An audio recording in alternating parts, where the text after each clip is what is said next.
Who's scruffy looking?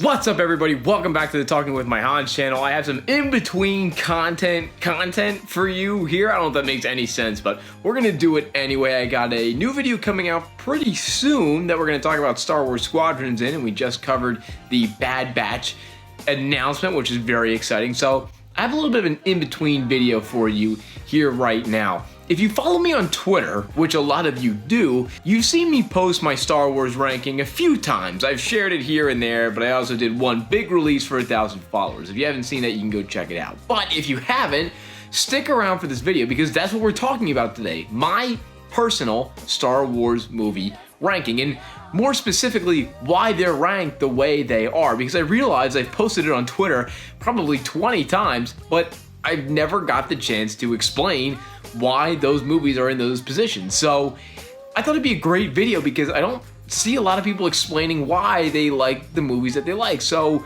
I'm going to take some time and hopefully make a really good video and explain why all the movies are ranked the way they are. Alright, so let's just get started, shall we? So everybody has their own way of ranking their personal favorite Star Wars movies, and really there's no wrong way to do it. Everyone has different tastes and opinions on them, so it's only natural that everybody will have some different way of doing it. Some gauge which movies have their favorite moments, or which movies have the most of their favorite character. Maybe it's the movies that spoke to them the most while they were growing up, or perhaps they rank the movies by which ones they enjoyed the most while they were watching them in the theater. While I think all of those factors do play a little part in how I rank my favorite Star Wars films, none of them are the primary factor. This list you're about to see is primarily driven by how rewatchable I think each movie is. Why do I think that's a good method to rank your favorites? Well, simply put, shouldn't your favorites be the Star Wars movies you're most likely to click on to watch on any given day? That's at least how I see it. What you're about to see is essentially the Star Wars movies I'm most likely to be watching at any given time. But that's not to say that anything else doesn't play a factor. Of course, my favorite characters and my favorite scenes and my favorite music and nostalgia and all that plays a factor into how I made up this list. So without any further nonsense, let's just get into the list. I'll start with my least favorite Star Wars movie.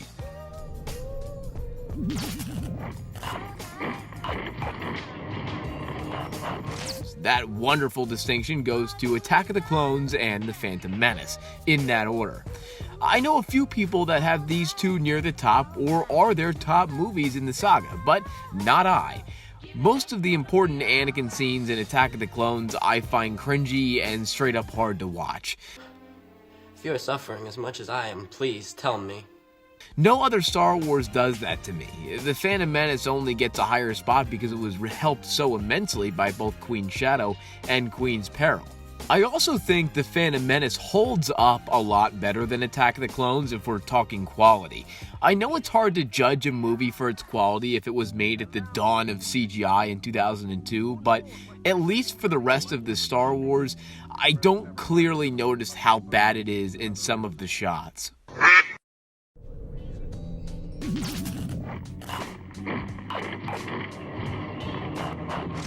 Okay, coming in at number 9 is Solo: A Star Wars Story. Yes, I know this one hurts for some of you. Yes, I wish it could be higher, but alas, this is where it is. I liked Solo when it came out. I didn't love it. I think it's the Star Wars movie I've probably seen the least. I don't keep a track of how many times I see each Star Wars movie. I just kind of know I haven't seen this one as much as I've seen some of the others on here. I thought the first act or half or so was pretty slow to develop. I'm big on less is more when it comes to great characters like Han and Lando, so I always saw this as kind of unnecessary. Nothing really against the movie itself. But I did love Alden and Donald Glover's portrayals of the characters, and Dryden Voss is awesome. Unfortunately, it slots in 9th.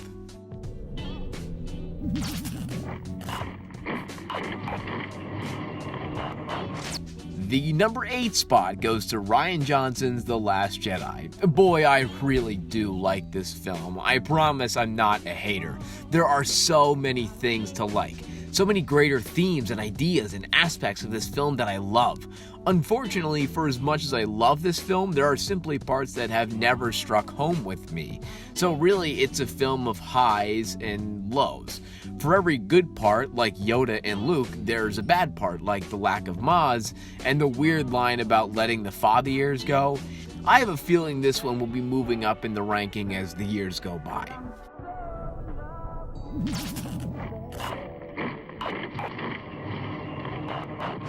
At number 7, we see the lowest of the original trilogy.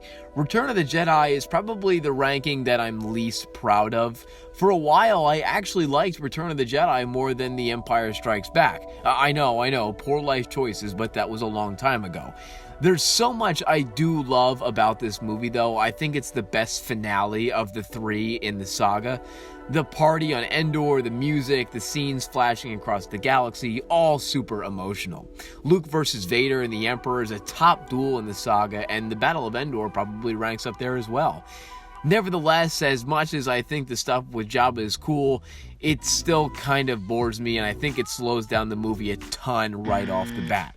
This is easily the slowest of the original trilogy, and for that, it gets 7.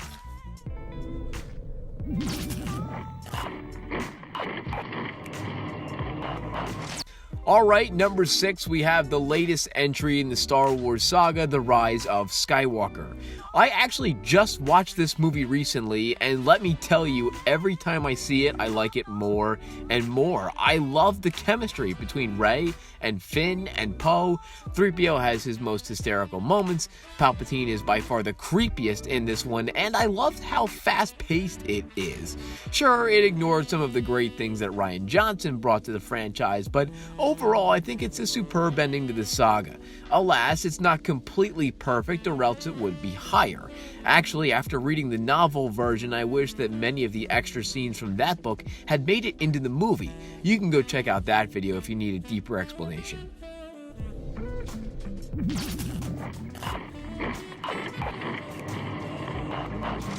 Okay, top 5. Coming in at number 5, we have the highest of the prequel trilogy, Revenge of the Sith. Episode 3 is by far, at least in my opinion, the best of the prequels. It has very few cringe moments in the writing and doesn't really have a boring moment. That's a common theme in the next 4 movies, actually. All keep the slow moments to a minimum. Revenge of the Sith is full of great action sequences. The opening of this movie is probably one of, if not the best opening to any Star Wars. Revenge of the Sith also features some of the best lightsaber duels in the franchise. However, the reason it doesn't place higher is mostly because of Flash. I think Revenge of the Sith falls prey to a common Star Wars fault in that it gets too action heavy and goes overboard when less could have been done. Still, great movie.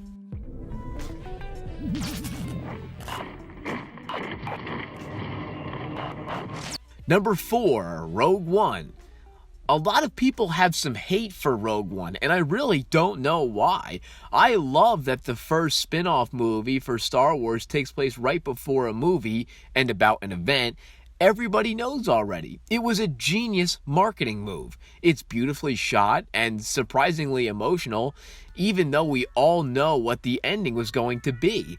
I already made a video on some of the other intricacies I love from this movie, so you can check that out. The original trilogy is about a small band of freedom fighters standing up to an impossibly large empire, and I don't think any movie encapsulates the spirit of that better than Rogue One. Oh, and there's this scene as well.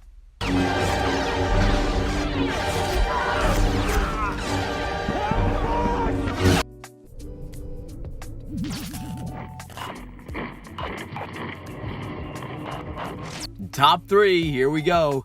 At number 3, we have The Force Awakens. I've said this before in a few different podcasts, but this movie will always hold a special place in my heart. Before 2015, Episode 7 was something that existed in your head or on your desktop as a pipe dream. Seeing this movie was like all of those dreams coming true before my eyes. This movie really is one of my favorites because it helped me fall in love with Star Wars again and reinvigorated my passion for the universe. Oh, and it's a pretty good movie too.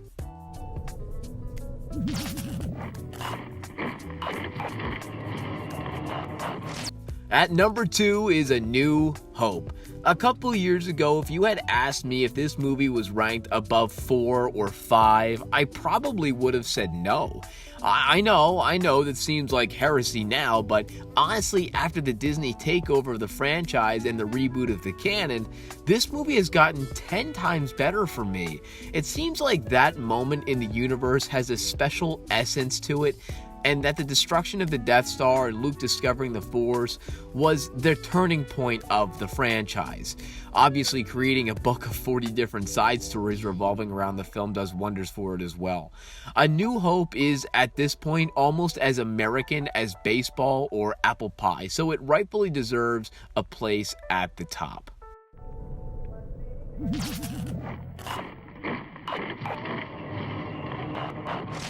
Well, I'm pretty sure many of you saw this one coming. My favorite Star Wars movie is The Empire Strikes Back. I really don't think that there is any movie that comes particularly close to beating this one, actually. However, the same as A New Hope, if you had asked me many years ago, I would have said that I found this movie to be one of the most boring. But as I grew up and began to appreciate more of the storytelling and began to appreciate the lore more, I found this one to be by far the most entertaining. From beginning to end, this movie literally never stops being amazing. Every scene in this movie is good. Literally every single one. No other Star Wars movie has that effect on me. Luke, amazing. Han, awesome. Leia, perfection. 3PO, hilarious. Lando, spectacular. Somehow, this is everyone's best movie too. The Empire Strikes Back is my favorite, and it would take a miracle for it to be removed from there. Well, there you have it, everyone, my favorite Star Wars movies. I know a lot of you have seen this list already, but I thought you all deserved an explanation on why they were put where they were, because there is some solid reasoning behind it, I promise. I think this is a perfect example of why Star Wars is an active experience and is meant to be thought about. Let me know your list down in the comments. I can't wait to see them. So, until next time, I'll see you guys later.